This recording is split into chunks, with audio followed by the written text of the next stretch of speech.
എന്നാലും അമ്പൂക്ക നിന്ന നിപ്പില് മലക്കം പറഞ്ഞു കളഞ്ഞല്ലോ. 24 മണിക്കൂർ തികഞ്ഞില്ല. അതിന് മുന്നോടിയായിട്ട് പറയുകയാണ്, ഞാൻ ഇന്നലെ കിഡ്സൺ സ്ക്വയറിൽ നിന്ന് തല മുണ്ടനം ചെയ്ത് നടക്കുമെന്ന് പറഞ്ഞ ആള് ഞാനല്ല. അങ്ങനെയല്ല ഞാൻ ഉദ്ദേശിച്ചതെന്നാണ് ഇപ്പോൾ എന്ത് ചെയ്യുന്നത് ഇപ്പോൾ പറയുന്നത്. അതായത് പറയാറില്ലേ, ഈ വാപ്പായെ പറയിക്കാൻ വേണ്ടി ചില മക്കളുകൾ നമ്മുടെ നാട്ടിലുണ്ടാവുമെന്ന് പറയുന്നില്ല. ഈ പുത്രന്മാരെന്ന് പറഞ്ഞാൽ കഴിഞ്ഞ ജന്മത്തിലെ ശത്രുക്കൾ എന്നാണ് നമ്മൾ മനസ്സിലാക്കേണ്ടത്. അത് വളരെ കൃത്യമായിട്ടുള്ള കാര്യമാണ്. അദ്ദേഹം സ്വാതന്ത്ര്യ സമര സേനാനിയായിരുന്ന ഒരു മനുഷ്യനെ ഇന്ന് നാട്ടുകാരെ കൊണ്ട് ഇങ്ങനെയൊക്കെ പുലഭ്യം പറയിക്കാൻ കഴിഞ്ഞു. അദ്ദേഹം കഷ്ടപ്പെട്ട് അധ്വാനിച്ച ഒരു കുടുംബത്തിന് ഒരു പേരുണ്ടാക്കിയതിന് ഒരു പുത്രൻ കാരണം തുലയ്ക്കുന്നുണ്ട്. അപ്പോൾ ഇന്നലെ പറഞ്ഞ വാചകത്തിൽ നമുക്ക് തുടങ്ങാം. അതായത് ഈ തെരഞ്ഞെടുപ്പിൽ റിയാസ് വിജയിക്കുമെങ്കിൽ എന്ത് ചെയ്യുമെന്ന് അദ്ദേഹം പറഞ്ഞത് നിങ്ങളൊന്ന് കേട്ടെ. ബേപ്പൂരിൽ ഞാൻ പരാജയപ്പെട്ടാൽ കിഡ്സൺ കോർണർ തൊട്ട് നമ്മുടെ റെയിൽവേ സ്റ്റേഷൻ വരെ ഞാൻ മൊട്ടയടിച്ചിട്ട് കാതിൽ 2 കമ്മലിട്ട് നടക്കാം. മുഹമ്മദ് റിയാസിനെ വെല്ലുവിളിക്കുക. മൊട്ടയടിച്ച് കാതിൽ 2 കമ്മലുമിട്ട് കിഡ്സൺ കോർണറിൽ നിന്ന് ആരംഭിച്ച് മിഠായി തെരുവിലൂടെ കോഴിക്കോട് റെയിൽവേ സ്റ്റേഷൻ വരെ പോകാൻ തയ്യാറാണ്. മുഹമ്മദ് റിയാസ് കമ്മലിടണ്ട, മൊട്ടടിക്കാൻ തയ്യാറുണ്ടോ? വെല്ലുവിളിയാണ്. പറഞ്ഞു പോയാൽ പോരാ. നിങ്ങൾക്ക് സംശയമൊന്നുമില്ലല്ലോ. റിയാസ് ജയിക്കുകയാണെങ്കിൽ ഞാൻ ഇതാ വെല്ലുവിളിക്കുന്നു, തല മൊട്ടയടിച്ച് മീശയും അടിച്ച് കാതിൽ ഞാൻ കമ്മലും ഇട്ടുകൊണ്ട് റെയിൽവേ സ്റ്റേഷൻ വരെ ബേപ്പൂർ അങ്ങാടിയിലൂടെ നടക്കുമെന്നാണ് പറഞ്ഞത്. ആണല്ലോ.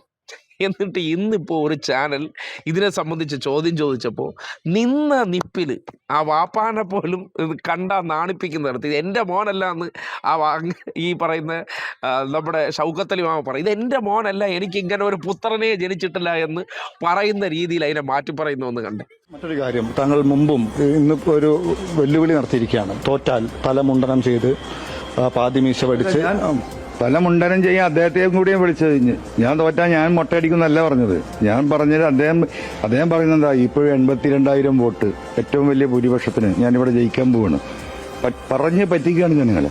ആ പറയുന്നതിൽ ആത്മാർത്ഥതയുണ്ടെങ്കിൽ പ്രസ് ക്ലബിലേക്കാണ് വിളിച്ചത്. അദ്ദേഹം ജയിച്ചാൽ ഞാൻ മൊട്ടടിക്കണം, ഞാൻ ജയിച്ചാൽ അദ്ദേഹം മൊട്ടടിക്കണം. അക്സെപ്റ്റ് ചെയ്താലേ നടക്കുള്ളൂ. അതാ പറഞ്ഞെനിക്കല്ല, എനിക്കെന്താ തലക്ക് വട്ടുണ്ടോ വെറുതെ മൊട്ടടിച്ചില്ല നടക്കാൻ.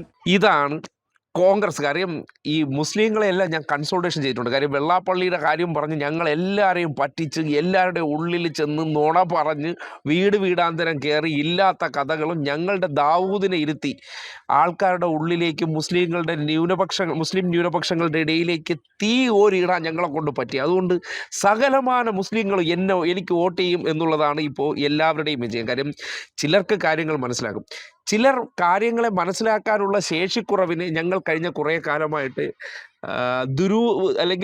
അതിനെ ദുരുപയോഗം ചെയ്തുകൊണ്ടും ഞങ്ങൾ പല നേട്ടങ്ങൾ ഉണ്ടാക്കുന്നു, ഇനിയും അത് നടക്കുമെന്നാണ് ഇവർ കരുതുന്നത്. അങ്ങനെ ഉള്ളിടത്താണ് ഈ ഒരു ആത്മവിശ്വാസം പ്രകടിപ്പിക്കുന്നത്. എന്തായാലും റിയാസ് പറഞ്ഞതിന് ശേഷം റിയാസ് ആ വിഷയത്തിൽ ഏറ്റുപിടിക്കേണ്ട കാര്യമില്ല. റിയാസ് എപ്പോഴെങ്കിലും പറഞ്ഞിരുന്നോ വെല്ലുവിളി? അതായത് കഴിഞ്ഞ തവണ 82,000 സീറ്റ് കിട്ടി, മുസ്ലിം ന്യൂനപക്ഷങ്ങൾ കൺസോൾട്ടേഷൻ ഉണ്ടായി എന്ന് പറയുന്നിടത്ത് ഏറ്റവും കൂടുതൽ മുസ്ലിം ന്യൂനപക്ഷമുള്ള മണ്ഡലം കൂടിയായ ബേപ്പൂരിൽ തനിക്ക് കിട്ടാൻ പോകുന്ന വോട്ടിംഗ് ശതമാനത്തെ സംബന്ധിച്ച് കൃത്യമായിട്ട് ഒരു വ്യക്തി, ഒരു സ്ഥാനാർത്ഥി എന്നുള്ള നിലയ്ക്ക് അദ്ദേഹം വിശദീകരിച്ചു. കഴിഞ്ഞ തവണ അദ്ദേഹത്തിന് എന്ത് സംഭവിച്ചു അതിനെക്കുറിച്ച്, അതായത് തെരഞ്ഞെടുപ്പിൽ താൻ തോൽക്കുമെന്നുള്ള സർവേ ഫലങ്ങൾ വന്നു, എന്നിട്ടും താൻ ജയിച്ചു എന്നതിനെ അടിസ്ഥാനപ്പെടുത്തിയാണത് പറഞ്ഞത്. അപ്പോൾ റിയാലിറ്റി എന്താണെന്ന് നിങ്ങൾക്ക് ചിന്തിക്കാവുന്നതാണ്.